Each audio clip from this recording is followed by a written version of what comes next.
íbamos al corte, Majo, estabas hablando de la realidad de Paraguay, que está signada como uno de los países con mayor porcentaje de católicos en América Latina y con una también con una fuerte credibilidad en la Iglesia Católica.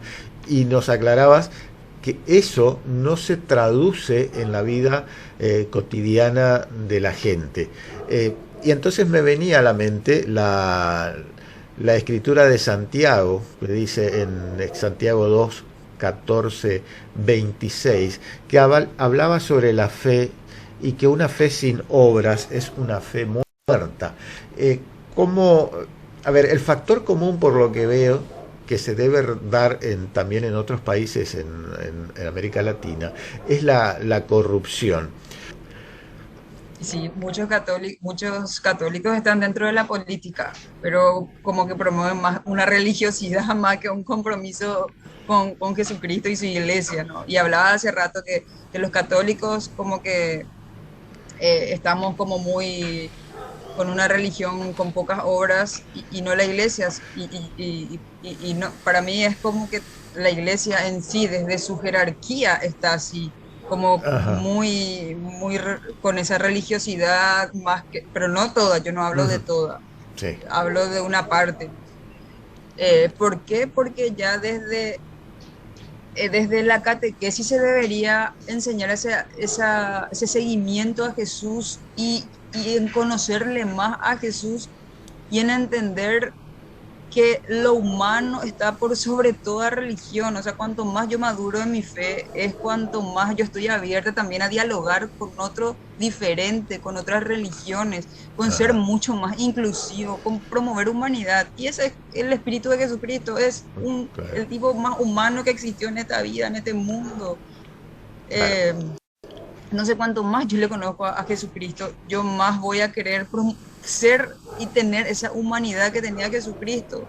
Es como ese modelo, más que doctrinas, más que reglas, culpabilidad, y me siento mal, el ser pecador, esas cosas que nos llenan la cabeza y que no, absolutamente no nos llevan a transformar la realidad, sino nos están oprimiendo y no, como que nos están atajando para poder ser todo lo que yo puedo ser y dar a los demás. Claro, ese es un factor común que yo también noto, sobre todo en América Latina, ¿no? Hay una gran preocupación de conocer, a ver, hay dos realidades también, o dos cuestiones en una misma realidad. Eh, Primero hay una preocupación de los sacerdotes porque el católico conozca su fe. Eso es una cuestión, ¿no? Que muchos, nosotros en el instituto tenemos una frase que dice, católico ignorante, futuro protestante. El católico que no conoce su fe no puede defender su fe ante el avance de otras doctrinas religiosas. Pero al mismo tiempo también se da que, y él lo decía antes de dar el corte, ¿no? Como un divorcio, ¿no? Entre profesar mi fe y aplicar esa fe en mi vida cotidiana. Yo en el templo, como explicabas vos, participo de toda la ceremonia de la misa, y, pero salgo de ahí y ya me vuelvo otra vez ciudadano normal, libre de toda santidad, ¿no? Y entonces, eh, como decías vos, tenemos mucha doctrina, muchos sacramentos, estamos como torturados por sentirnos todo el tiempo pecador, y eso quizás también sea que nos paraliza un poco cuando salimos a la calle y no podemos transmitir eso o transformar nuestra realidad. ¿Cómo ves vos esa situación? Eh, Decía un sacerdote salesiano hace poco que tuve visita en Paraguay, que hoy es cardenal de Rabat, Marruecos, Sí. que él cuando enseñaba en el Instituto Comunicación Social solía decir, hay que evangelizar con un periódico en una mano y con la Biblia en la otra, y tal cual, o sea, como Ajá, católicos debemos estar informados, saber qué está pasando en nuestro barrio, en nuestro país, no estamos aislados, no porque seamos católicos estamos como en un estrato más elevado y somos como más que claro, el otro que no es católico. Somos todos humanos, nuestra humanidad es lo que nos une.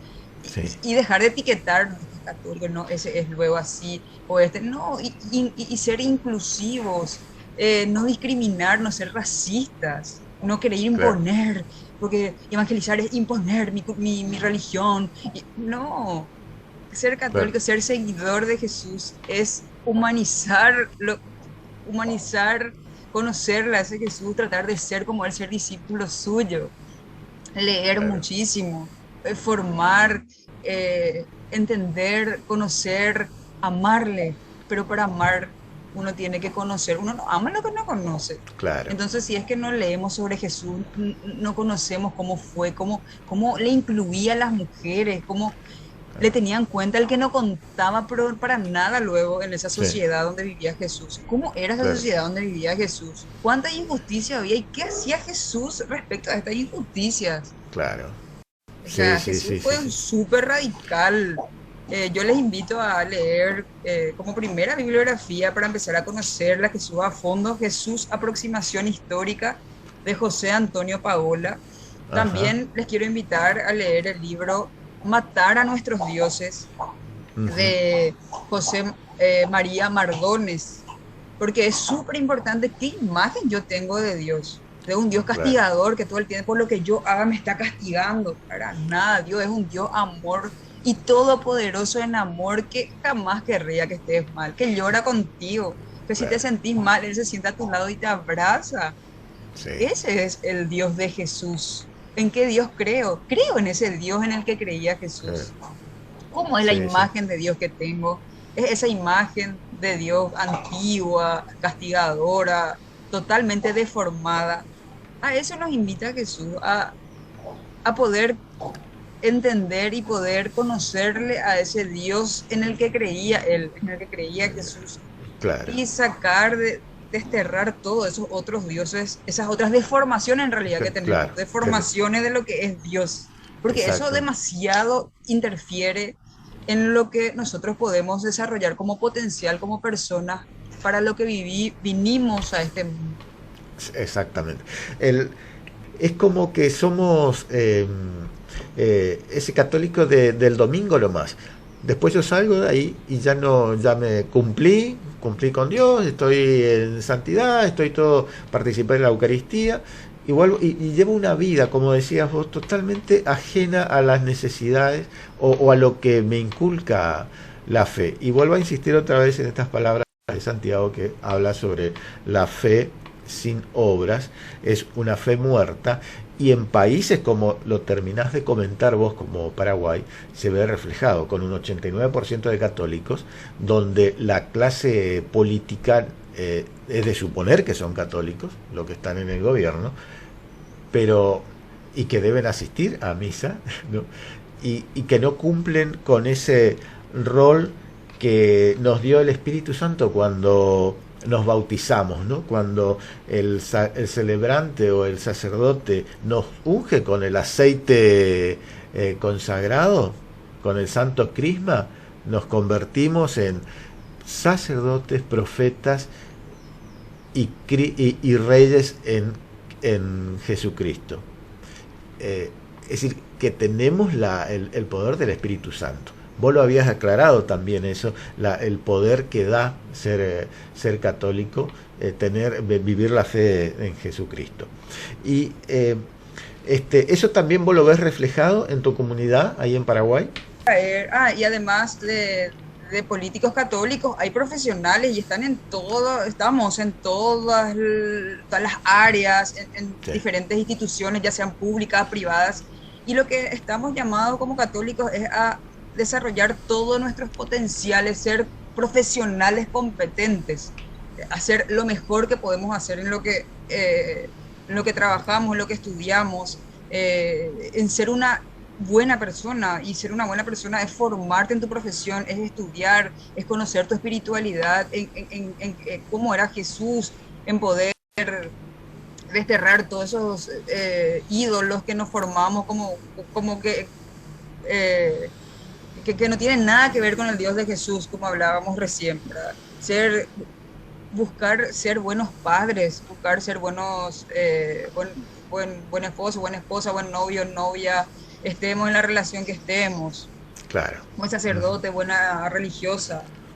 Dice el padre José Luis Carabias, tiene un libro muy bueno que yo les recomiendo, que se llama Dios Cuestionado, que Sí. son preguntas y respuestas a diferentes aspectos de nuestra espiritualidad que nos pueden dar muchas luces, porque a veces también tenemos muchas preguntas, por ejemplo, ¿a qué ídolos adoramos? Ujú. Eh, Hay oposición entre la fe en Dios y las ciencias modernas, totalmente que nada que ver, que el padre José Luis Caravia nos invitó siempre a unir fe y vida, fe y ciencia, fe y realidad, a no Ajá. desprender nuestra fe de la realidad, de la ciencia. Eh, por ejemplo, en el capítulo 23, donde dice, ¿de qué nos salva Jesús? Y dice, Jesús nos libera de la alienación religiosa, la más perniciosa de todas las alienaciones, manifestada en el miedo a Dios, manifestada en el fundamentalismo, el Ujú. fatalismo o el clericalismo. La vida entera de Jesús fue un grito de rebelión contra las imágenes idolátricas de dioses que nos convierten en esclavos, en un Ah, intento de acabar con todos los ídolos del mundo. Estigmatiza la alienante dictadura del tener, del saber, del poder, del culto al dinero, a la riqueza, al lujo, la pretensión totalitaria de la ciencia, el espíritu de dominación, el racismo, la explotación al prójimo, la injusticia, el culto servil al jefe. Jesús nos bueno, aparta de un mesianismo temporal que nos incline a postrarnos ante Dios como esclavos en lugar de mantenernos en pie como hijos, sin claro. dictar soluciones políticas o sociales. Cristo desmitifica el poder divinizado proponiendo una concepción nueva y revolucionaria de la autoridad-servicio. Ya no podemos darnos por satisfechos con la ilusión individualista y espiritualista según la cual la salvación afectaría solo a las almas o a una vida eterna concebida únicamente como un después. En otra parte, la Ujú. liberación anunciada por él tiene que repercutir ya en la relación con la naturaleza aquí en la tierra. Eso, por Claro. ejemplo, dice una parte de este libro que yo les recomiendo, está Sí. en Amazon, cuesta $5 nada más. Pueden Correcto. descargarlo para leer en sus tablets, en su Kindle. Majo, permitime otra vez. Vamos a otra pausa y enseguida volvemos con la entrevista. Perfecto.